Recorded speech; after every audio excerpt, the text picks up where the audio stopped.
இந்த பிரபஞ்சத்தில் பணத்தை எதிர்பார்த்து உழைக்காத உயிரே கிடையாது அப்படின்னு தான் சொல்லணும். அப்படி இருக்கும் பொழுது எல்லாருக்குமே எதிர்பார்த்த பணம் கிடைக்குதா? அப்படி இல்லையே. ஏதோ ஒரு இடத்துல நாம் பணத்தை சென்று அடையக்கூடிய வழியை தவற விட்டுட்டோம். மிகப்பெரிய அளவில் குருவின் சாதகமான பார்வையால் 4 ராசிக்கு அந்த பாதை திறக்கப் போகின்றது. மூடிய கதவுகள் உங்களுக்காக திறக்கப் போகுது. இந்த அக்டோபர் மாதத்துக்கு மேலே நீங்கள் எந்த பணத்தை எதிர்பார்த்தீங்களோ அந்த பணம் உங்களை தேடி வரும். நிலுவையில் இருந்த பணம் உங்களை தேடி வந்து நீங்கள் அந்த பணத்தை வைத்து லட்சியத்தை அடையக்கூடிய செயல்களும் நடக்கும். மிகப்பெரிய மாற்றம் நடக்கப் போகுது. அதாவது குரு பார்த்தால் கோடி நன்மை. அந்த குருவால் நடக்காத திருமணங்கள் நடக்கும், முடியாத விஷயங்கள் முடியும், சாத்தியமே இல்லாத கஷ்டமான விஷயங்களும் சாத்தியமாகும். அதில் வரக்கூடிய முதல் ராசி கன்னி ராசி. கன்னி ராசி சிந்திய கண்ணீருக்கு மிகப்பெரிய விலையை இந்த பிரபஞ்சமே கொடுக்க போகுது. நீங்கள் மனதில் அனுக்ஷணமும் நினைத்து கொண்டிருக்கக்கூடிய அந்த ஈசனே வாரி வழங்கப் போகிறார். அப்படி இருக்கும் சமயத்தில் இனி சனீஸ்வரனுடைய எந்த விதமான பாதகமான பார்வையும் உங்கள் மேலே விழாது. நம்பிக்கையோடு இருங்க. புதனின் ஆதிக்கம் பலமாக இருக்குது. அதாவது பொன் கிடைத்தாலும் புதன் கிடைக்காதுன்னு சொல்லுவாங்க. அப்பேற்பட்ட புதனே உங்களுக்கு சாதகமாக இருக்கும் பொழுது நிலுவையில் இருந்த பணம் முதலில் உங்களை தேடி வரும். அந்த பணத்தை வைத்து கழுத்தை நெரித்து கொண்டிருக்கின்ற கடனை விட்டு உங்களால் வெளியே வர முடியும். கடன் ஒரு மனிதனுக்கு குறைந்தாலே அவன் தன்னுடைய வாழ்க்கையில் மேன்மேலும் அடுத்த கட்டத்திற்கு நகர முடியும். மிகப்பெரிய அளவில் கன்னி உயரத்தை நோக்கி நகரப்போகுது. இந்த நேரத்தில் புதிதாக தொழிலை ஆரம்பிக்கணும் அப்படின்னு நினச்சிக்கிட்டு இருக்கிறீங்க இல்லையா? தாராளமாக ஆரம்பிக்கலாம்.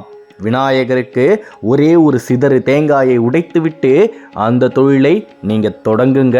உங்களை சுற்றி இருக்கக்கூடிய அத்தனை வினைகளையும் அந்த வினை தீர்க்கும் விநாயகனே தீர்த்து வைப்பான். மிகப்பெரிய உச்சத்தை நோக்கி நகரக்கூடிய காலம்தான் இந்த அக்டோபர் மாதத்துக்கு மேலே. இனியும் பழைய ஞாபகங்களை சுமந்துக்கிட்டே முன்னேறி செல்லாதீங்க. ஏதாவது ஒரு இடத்துல அந்த ஞாபகமே உங்களை நிறுத்திவிடும். இரண்டாவது துலாம். துலாம் ராசியில் இருக்கக்கூடிய உங்களை இது நாள் வரைக்கும் தடுத்து நிறுத்தியவரே உங்களை மேலே தூக்கிவிட போறாரு. அதில் பாதாளத்தில் உங்களை போட்டு அழுத்திய அந்த தெய்வமே உங்களை கையை பிடிச்சு மேலே தூக்க போகுது. மிகப்பெரிய அளவில் சனீஸ்வரனால் ஏற்பட்ட அத்தனை தடைகளும் விலகப் போகுது. உங்களின் நஷ்டங்கள் குறைந்து லாபங்கள் அதிகரிக்கும். இந்த நேரத்தில் நீங்கள் அதிகமான பணத்தை சம்பாதிக்கக்கூடிய சூழ்நிலைகளும் ஏற்படும். அதே நேரத்தில் செலவுகளும் உங்களை தேடி வரும். தேவையில்லாத செலவுகளை தவிர்க்க நீங்கள் தான் முடிவு எடுக்கணும். சனியால் இருந்த அத்தனை பிணிகளும் உங்களை விட்டு விலகப் போகுது. சந்தோஷமாக துளாராசியில் இருக்கக்கூடிய அனைத்து அன்பான அன்பர்களும் வாழக்கூடிய காலமோ நேரமோ கணிஞ்சு வந்தாச்சு. நீங்கள் செய்ய வேண்டியது ஒன்று மட்டும்தான். இனிமேலும் வந்தவருக்கெல்லாம் வாரி வழங்குவதை நிறுத்துங்க. ஏன்னா தெய்வமே நம்மை கையை பிடிச்சு மேலே தூக்கும் பொழுது நாம் தேவையில்லாத பாதைகளில் செல்லாமல் இருக்கணும். துலா ராசியை பொறுத்த வரைக்குமே நீங்கள் இழந்த வெற்றிகள் எல்லாவற்றிற்கும் காரணம் யாரு அப்படின்னா உங்களுக்குள் இருக்கக்கூடிய பாசம்தான். அந்த பாசம் கண்ணை மறைக்கும். தயவு செய்து தேவையற்ற பாசத்தை நம்பி மேலும் மேலும் வாழ்க்கையில் ஏமாறாமல் இருங்க. இந்த 2025 முடிவில் நீங்கள் நினைத்த விஷயத்தை நோக்கி நகர முடியும். நிச்சயமாக லட்சியத்தை வெகு விரைவில் துலாம் அடைந்தே தீரும். மூன்றாவது ராசி கூட பிறந்தவர்களே ஒதுக்கி வைத்த ராசி. அதாவது தங்கமாகவே குணம் இருந்தாலும் தகரமாகத்தான் உங்களை பார்ப்பார்கள். அப்பேற்பட்ட மகரம் மிகப்பெரிய அளவில் மகத்துவமான வாழ்க்கையை வாழப்போகுது. உங்களின் பணம் உங்களை தேடி வரும். கடன் நீங்கள் நம்பி கொடுத்துட்டீங்க. அந்த கடனை பெற்றுக்கொண்டு அவர் சென்ற இடமே தெரியவில்லை, போன தடமும் அறிய முடியவில்லை. அப்படின்ற ஒரு நிலைமையில தான் இது நாள் வரைக்குமே மகரம் வாழ்ந்துகிட்டு இருந்தது. அந்த பணம் ஏதோ ஒரு மூன்றாவது நபரின் மூலமாக நிச்சயமாக உங்களை தேடி வந்தே தீரும். உங்களின் கடன்கள் உங்களை விட்டு விலகி வெகு தூரம் ஓடும். நீங்கள் செய்ய வேண்டியது ஒன்று மட்டும்தான். பிரம்ம முகூர்த்த நேரத்தில் கஷ்டமாக தான் இருக்கும். தயவு செய்து இனி வரக்கூடிய 4 மாதங்கள் காலையில் பிரம்ம முகூர்த்த நேரத்தில் எழுந்து வடக்கு திசையை பார்த்தவாறு ஒரு அகல் விளக்கை ஏற்றி மிகப்பெரிய அளவில் மன நிம்மதியோடு நான் செல்வாதிபதியாக ஆக வேண்டும், நிறைய பணத்தை சம்பாதிக்க வேண்டும் அப்படின்னு வேண்டுங்க. அந்த வடக்கு திசைக்கே அதிபதியாக இருக்கக்கூடிய குபேரனின் அனுகூலத்தை உங்களால் பெற முடியும். காரணம் என்னன்னா, ராகுவை போல் கொடுப்பார் இல்லை, கேதுவை போல் கெடுப்பார் இல்லைன்னு இருக்கும் பொழுது அந்த ராகு 2ஆம் இடத்தில் இருந்து மிகப்பெரிய அளவில் உங்களுக்கு அனைத்து செல்வங்களையும் வாரி வழங்கப் போகுது. செல்வமே இந்த ஜகத்தில் எந்த மூளை முடுக்கில் இருந்தாலும் சரி உங்களை தேடி திரண்டு புரண்டு ஓடோடி வரும். தகரமாயிருந்த மகர ராசியின் வாழ்க்கை தங்கமாக ஜொலிக்க போகுது.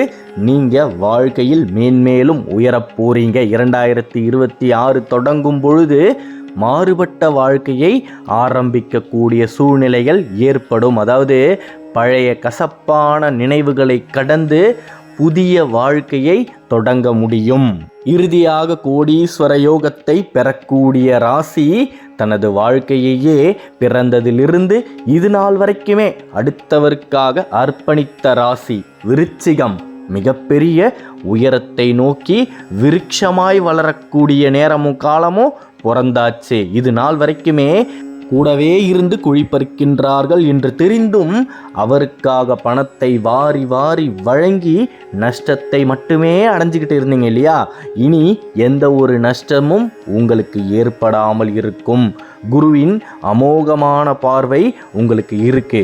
குரு பார்த்தால் கோடி நன்மை. அந்த குருவால் இழந்த பணம் திரும்பி வரும். நீங்கள் எதையெல்லாம் இழந்தீங்களோ அவை எல்லாத்தையும் ஒவ்வொன்றாக திரும்பி பெறக்கூடிய நேரம்தான் இது. மிகப்பெரிய உச்சத்தை அடையக்கூடிய காலம்தான் இது. தொழிலில் முன்னேற்றத்தை அடைய முடியும். மிகப்பெரிய லாபத்தை ஈட்ட முடியும். நஷ்டங்கள் உங்களை விட்டு விலகப் போகுது. அதனால் ஏற்பட்ட கஷ்டங்களும் உங்களின் வாழ்க்கையிலிருந்து மறையப் போகுது. ஆமாம், விருச்சிகம் இதுவரைக்கும் சம்பாதித்த பணத்தை சேர்த்து வைத்திருந்தாலே எங்கேயோ போயிருக்கலாம். ஆனால் நீங்கள் அடுத்தவருக்காக எடுத்து எடுத்து கொடுத்து ஆரம்பித்த இடத்துலையே தான் இது நாள் வரைக்கும் இருக்கிறீங்க. இனி வாழ்க்கையில் படிப்படியாக முன்னேற போகிறீங்க. கடந்த ஆண்டின் முடிவில் நீங்கள் பார்த்தது எல்லாமே நஷ்டம்தான். உங்ககிட்ட எவ்வளவு பணம் இருந்தாலும் அந்த பணம் செலவாகி இருக்கும். இந்த ஆண்டின் முடிவில் நீங்கள் பணத்தை சேர்க்கக்கூடிய சூழ்நிலைகள் ஏற்படும். இது நாள் வரைக்கும் நீங்கள் போராடி தட்டிக்கிட்டு இருந்த கதவுகள் உங்களுக்காக திறக்க போகுது. அதாவது பிரபஞ்சத்தின் கதவு ஒரு முறை மட்டுமே திறக்கும் பொழுது நாம் அந்த சந்தர்ப்பத்தை பயன்படுத்தி கொள்ளணும். இனியும் பாசத்திற்காக தயவு செய்து விருச்சிகம் மயங்காமல் இருக்கணும். பொய்யான கண்ணீரை கண்டு சிலந்தி வலையில் மாட்டாமல் இருக்கணும். ஆமாம், யாராவது 2 சொட்டு கண்ணீர் சிந்தினால் போதும் உங்களின் மனமுருகி எல்லாவற்றையும் தூக்கி அவருக்கு வாரி வழங்கிடுவீங்க. அதன் பின்பு தவறு செய்து விட்டோமோ அப்படின்னு யோசித்து எந்த பயனும் இல்லை. மிகப்பெரிய பாதை உங்களுக்காக உருவாக போகுது. அந்த பாதையில் முருகனை மனதில் நினைத்து கொண்டு எந்த விதமான ஐயமும் இல்லாமல் நடந்து சென்றாலே போதும் உங்களின் லட்சியத்தை வெகு விரைவாக அடைய முடியும். விருச்சிகம் வாழ்வில் ஜெயித்தே தீரும். நம்பிக்கையோடு இருங்க. நல்லது மட்டுமே தான் நடக்கும். அடுத்த காணொளியில் விரைவில் சந்திப்போம். வேலுண்டு வினையில்லை, மயிலுண்டு நெஞ்சில் பயமே இல்லை. ஓம் சரவணபவ, ஓம் சரவணபவ, ஓம் சரவணபவ. நன்றி.